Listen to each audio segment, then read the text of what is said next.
Kidney திருட்டு விவகாரத்தில் 2 மருத்துவமனைகளிலும் உறுப்பு மாற்று அறுவை சிகிச்சைக்கான உரிமம் ரத்து செய்யப்பட்டுள்ளதாக மருத்துவ மற்றும் மக்கள் நல்வாழ்வுத்துறை அமைச்சர் மா சுப்பிரமணியன் தெரிவித்துள்ளார்.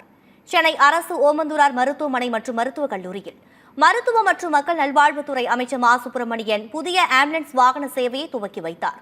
முன்னதாக திருவண்ணாமலை, சென்னை ஓமந்தூரார், திருவள்ளூர், தேனி, கன்னியாகுமரி ஆகிய 5 மருத்துவக் கல்லூரி மருத்துவமனைக்கு மத்திய அரசு சார்பில் வழங்கப்பட்ட NABH சான்றிதழ்களை கல்லூரி முதல்வர்கள் அமைச்சர் மா சுப்பிரமணியனிடம் காண்பித்து வாழ்த்து பெற்றனர்.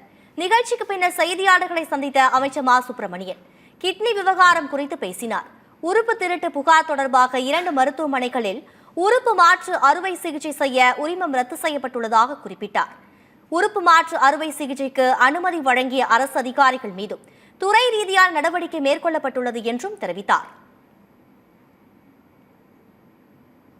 நடவடிக்கை எடுத்துத்தான் 2 மருத்துவமனைகளில் அறுவை சிகிச்சை அரங்கங்களுக்கு சீல் வைக்கப்பட்டிருக்கிறது. அவர்களுக்கான அந்த உரிமங்கள் ரத்து செய்யப்பட்டிருக்கிறது.